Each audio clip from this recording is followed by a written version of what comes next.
La paz del Señor sea con todos ustedes. Vamos a tener una plática en esta tarde ya. Vamos a hablar un poco de teología y vamos a hablar de dos épocas que han marcado a la humanidad. La primera de ellas fue el diluvio universal, en el que toda la humanidad, toda la gente murió por su pecado. El otro evento importante que ha marcado la historia de la humanidad es la venida de nuestro Señor Jesucristo. Al principio de la creación, Dios creó todo con un equilibrio total. Esto en función del libre albedrío que puso en el hombre. El hombre, parte de la creación, fue un ser especial dentro de la misma, porque el Señor le puso la capacidad de decidir por sí mismo entre hacer las cosas o no hacerlas. Ese se llama libre albedrío. Entonces, para que ese libre albedrío tuviese razón de ser, el Señor tuvo que hacer un equilibrio en la creación. Es decir, hizo el bien, hizo el mal, hizo el día, hizo la noche, la luz, las tinieblas, hizo lo santo e hizo lo profano. Hizo el sábado para santificarlo. Santificación es kiddush en hebreo, pero también transgresión es elul en hebreo. Todo para que tenga un equilibrio. Hizo el lado derecho, hizo el lado izquierdo. Entonces, el hombre desde un inicio tuvo una tendencia siempre a irse por el lado de la transgresión. Desde Adán, desde Eva en el paraíso. Más adelante viene la descendencia, Caín, Abel. Abel después es sustituido por Set. Dios bendice a Set y de ahí viene la descendencia bendita porque tiene bendición de Dios, de los hijos de Dios. Caín también tuvo descendencia y viene la descendencia de los hombres. Gentiles, el término gentil no fue usado antes del diluvio no fue utilizado, sino fue utilizado hasta que existió el pueblo de Israel, después del diluvio, hasta que lo llamó su pueblo. Y todo aquel pueblo que no era pueblo de Dios se le llamó gentiles. Sin embargo, al principio se le llamaron los hijos de los hombres y los hijos de la simiente bendita de Dios.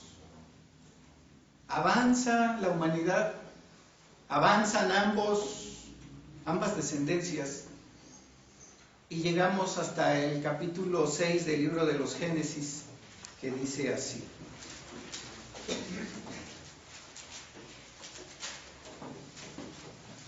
El verso 1 dice así: y acaeció que cuando comenzaron los hombres a multiplicarse sobre la faz de la tierra, les nacieron hijos. Y viendo los hijos de Dios que las hijas de los hombres eran hermosas, tomáronse mujeres, escogiendo entre todas. Y dijo Jehová: ¿no contenderá mi espíritu con el hombre para siempre? Porque ciertamente él es carne, mas serán sus días 120 años. Había gigantes en la tierra en aquellos días, y también después de que entraron los hijos de Dios a las hijas de los hombres, y les engendraron hijos. Estos fueron los valientes que desde la antigüedad fueron varones de renombre. Hay algunas interpretaciones, y voy a hacer un paréntesis en estos versos,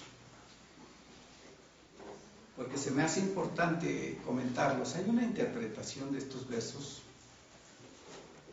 de algunas denominaciones religiosas, incluyendo al pueblo judío, que dicen que aquí los ángeles bajaron y tomaron a las mujeres y que por eso salieron estos hombres gigantes, estos hombres grandes.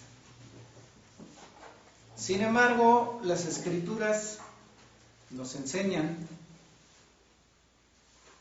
cuando Jesús andaba sobre la tierra, lo querían tentar y le dijeron, hay una mujer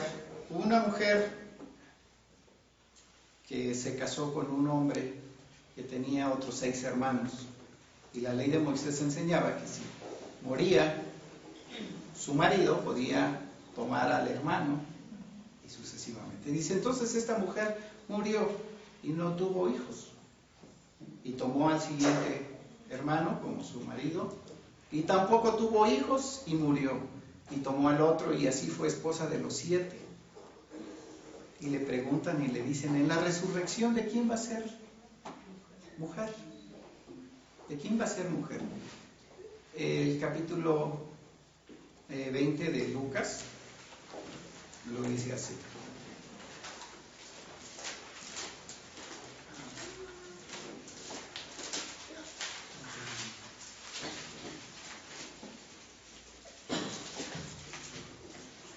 El versículo 34, Jesús les responde así.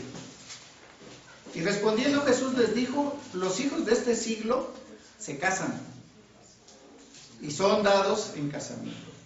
Mas los que fueren tenidos por dignos de aquel siglo y de la resurrección de los muertos, ni se casan, ni son dados en casamiento. Porque no pueden ya más morir, porque son iguales a los ángeles y los hijos, y son hijos de Dios. Cuando los hijos, o cuando sean hijos de la resurrección. Es decir, los deseos de la carne, nos enseña Jesús, que son propios, obviamente, de la carne, propios de los humanos creados en este vaso en el cual habitamos, que es hecho de carne, y es débil y está lleno de deseos, de concupiscencias, de codicias, de avaricias. Pero los seres celestiales, los ángeles, ángel se dice Mashiach en hebreo, los ángeles son seres espirituales ajenos de los deseos de la carne. Así nos enseñan las Escrituras. Pero ¿en qué se basan? En decir que los ángeles bajaron y se juntaron con las mujeres y salieron hombres gigantes. El verso no lo dice así. El verso dice, en ese tiempo había gigantes, y aún después de que los hijos de Dios se juntaron con las hijas de los hombres, y de ahí les nacieron hombres valientes y valerosos. La Escritura no lo dice así.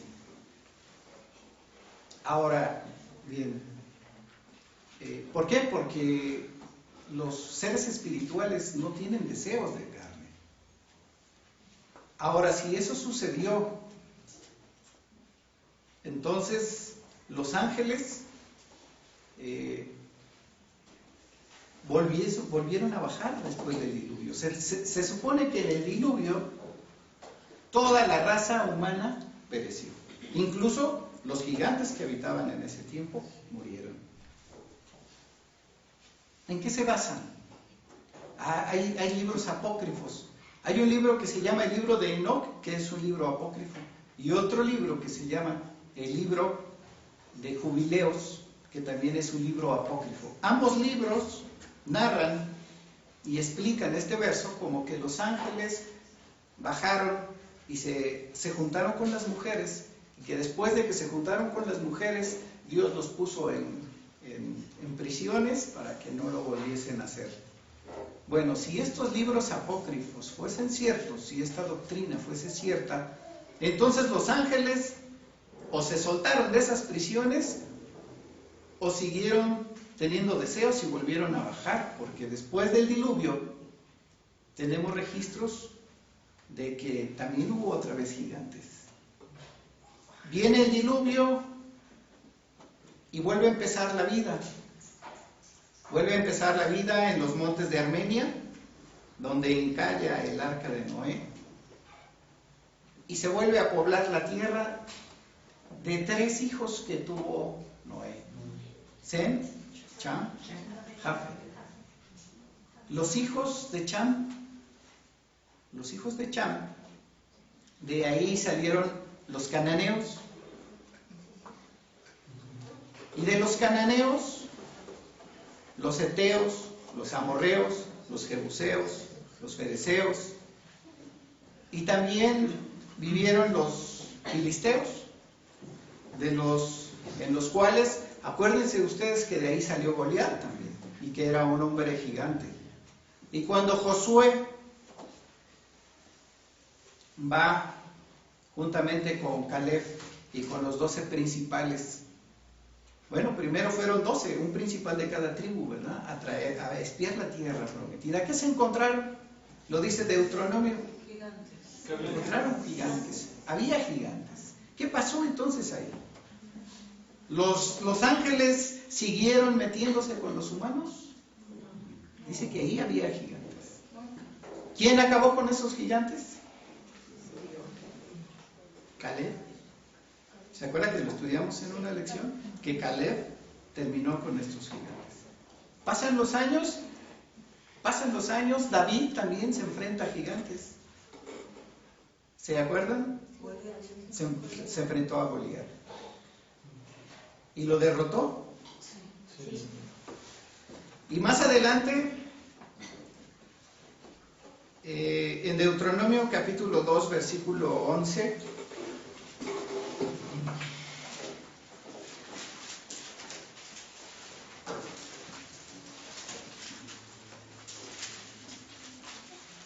dice así. Estamos hablando de los tiempos de David. Dice así. Dice así. Y Jehová me dijo, desde el verso 9 voy a leer: no molestes a Moab, ni te empeñes con ellos en guerra. ¿Quién era Moab? Moab era de los hijos bastardos de Lot. Acuérdense que Lot se metieron sus hijas con él y nacieron dos hijos. Uno fue Moab y el otro fue Amón. Bueno, les dice al pueblo de Israel, no se metan con Moab. ¿Por qué? Porque yo he dado a Ar por heredad a los hijos de Lot. Y los emimeos habitaron en ella antes, pueblo grande y numeroso, alto como gigantes. Por gigantes ellos eran también contados como los anaseos o los hijos de Anac. Y los moabitas los llamaban emimeos. Y el verso 20 dice: por tierra de gigantes fue también ella tenida, y habitaron en ella gigantes en otro tiempo, los cuales los amonitas llamaban sonsomeos. Estamos hablando del pueblo de Israel, cuando llegaron a la tierra prometida. Ahí había gigantes. Y luego registramos también a David. David, después de que se enfrenta con este Goliat, en 2 de Samuel, capítulo 21, 16, también hay otro registro de gente grande que habitó. Sí, 2 de Samuel, capítulo 21.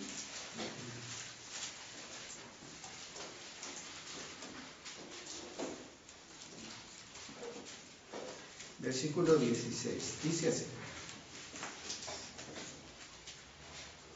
y en esto, Isbi Benob, el cual era uno de los hijos de gigante, y el peso cuya lanza era de 300 ciclos de metal, y tenía él ceñida una nueva espada, trató de herir a David, mas Abisaí, hijo de Sarbia, le socorrió e hirió al filisteo. Este era uno de los filisteos, de la familia de Goliat, y se les llamaba, así les llamaban en aquel tiempo. Y eran familia, eran también descendientes de Anac, de los anaseos, pero ya estamos hablando muchos años después, en los tiempos de David, y también había había gigantes. Había otra familia que eran los Rafatitas y que están en Primera de Crónicas, capítulo 20, después lo pueden leer. Entonces había varias familias sobre la tierra con estas características. Entonces, ¿qué pasó? Los ángeles siguieron metiéndose con las mujeres. Y a hoy en día, ¿tenemos gigantes? Bueno, la vida se ha acortado, pero sí seguimos teniendo gente grande. Gente de 2,60 metros, de 2,30 metros, los que juegan básquetbol. Entonces, los ángeles se siguen metiendo con la gente. Bueno, esa es una doctrina que bueno, ha existido y en estos días ha tomado más fuerza entre algunas denominaciones religiosas, incluso el pueblo judío. Sin embargo, volviendo a lo que estábamos en el diluvio, el diluvio se da en el año 500 de Noé. Noé fue 10º desde Adán. Noé fue profetizado que él iba a estar en estos días por Lamech, su papá. Y lo dice así en Génesis capítulo 5. Génesis capítulo 5 dice así sobre la profecía del nacimiento de Noé. Y dice el verso 28. Y vivió Lamech 182 años y engendró un hijo y llamó su nombre Noé, diciendo: Este nos aliviará de nuestras obras y del trabajo de nuestras manos a causa de la tierra que Jehová maldijo.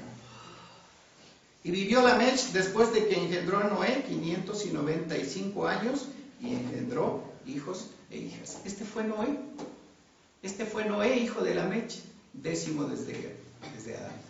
Bueno, el Señor le dice: prepara un arca porque voy a destruir la tierra. ¿Cómo estaba la tierra en ese entonces? Estaba totalmente contaminada, pervertida.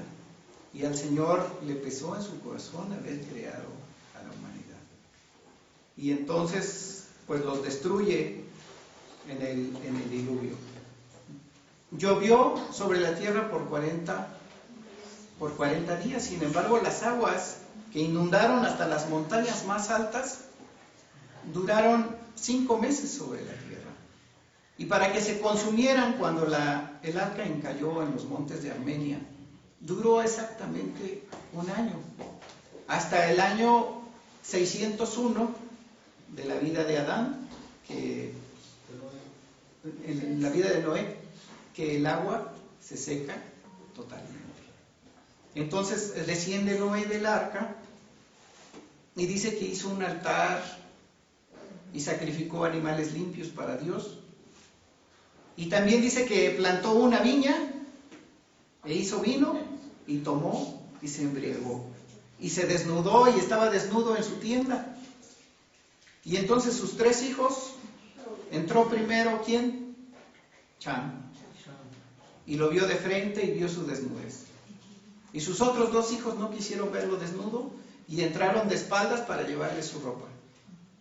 Y Noé maldijo a Cham por haber descubierto su desnudez y bendijo a Sem y a Jafet. Y otra vez hay una descendencia bendita, es decir, que tiene una bendición, y una descendencia que tiene una maldición.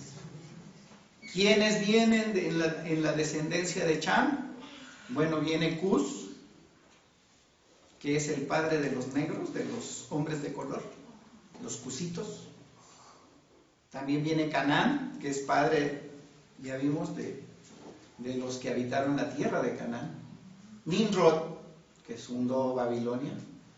Pero de Sem viene también una descendencia bendita. Viene el primero y más importante, que fue Eber, de donde provienen los hebreos. Eber quiere decir de aqueste lado del río, porque se empezó a poblar la tierra de Armenia hacia abajo, hasta llegar al río Éufrates y el río Tigris.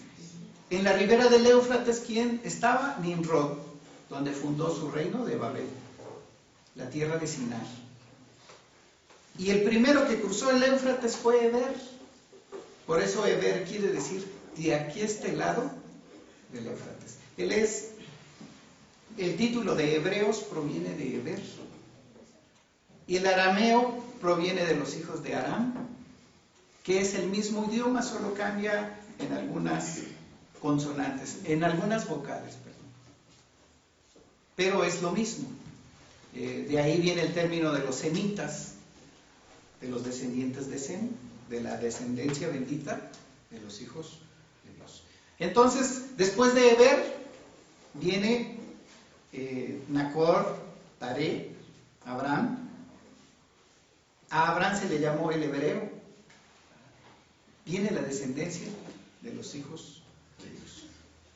Pero lo importante de esto es, ¿sabían cuántos habitantes había antes del diluvio? Es difícil saber el número, ¿no? Pero sin embargo, haciendo un cálculo en el crecimiento de población de un 3.5% aproximado, y teniendo en cuenta que una mujer hoy en día que vive 70 años puede tener entre 10 y 15 hijos, pero una mujer que vive 800 años, 900 años, podía tener entre 100 a 115 hijos en promedio. Entonces se calcula que había una población de 15,000 millones más o menos de habitantes. Ahorita, ¿cuántos somos en la actualidad? Somos entre 8,000 millones y 9,000 millones. Es decir, nos rebasa la población de aquel entonces. ¿Cómo estaban las condiciones? Bueno, igual o peor, ¿no?, que a hoy en día. No podemos decirlo, pero estaba igual. ¿Cuántos se salvaron en ese entonces? ¿De 15,000 millones? Pensando que esa fue la cantidad. 8 personas. ¿Cuántos somos? Casi 9,000 millones. ¿Cuántos se tendrían que salvar ahorita? ¿Menos de 8? Si llevásemos uno. 4. Entonces, eso es preocupante, ¿no? Eso es preocupante pensar. El Señor Jesús dijo en Mateo capítulo 24, habló así de esos días.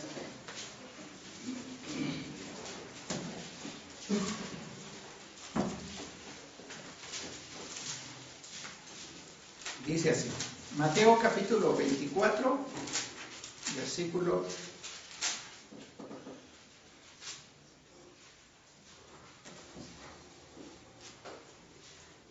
37, yo lo voy a leer. Dice, mas como en los días de Noé, así será la venida del Hijo del Hombre. Porque como en los días de Noé, antes del diluvio, estaban comiendo y bebiendo y casándose y dándose en casamiento, hasta el día que Noé entró en el arca. Y no conocieron hasta que vino el diluvio y llevó a todos. Así será también la venida del Hijo del Hombre. Entonces aquí es donde la otra etapa importante en la humanidad, la otra edad que aún el calendario mismo lo separó y lo hizo empezar de cero, es la venida del Hijo del Hombre, la venida del Hijo de Dios. ¿Para qué vino? Precisamente para abrir una puerta gigante para que no vuelva a pasar esto, que solamente 8 personas se salven. Estaríamos perdidos, pero este es el misterio de la piedad, el plan de salvación para los hombres. Que el Señor abrió esa puerta, el Hijo de Dios abrió esa puerta. ¿Para qué? Para que todos aquellos que crean en Él puedan acceder a la vida eterna, a la salvación. Y que no solo sean 8, sino que sean muchos.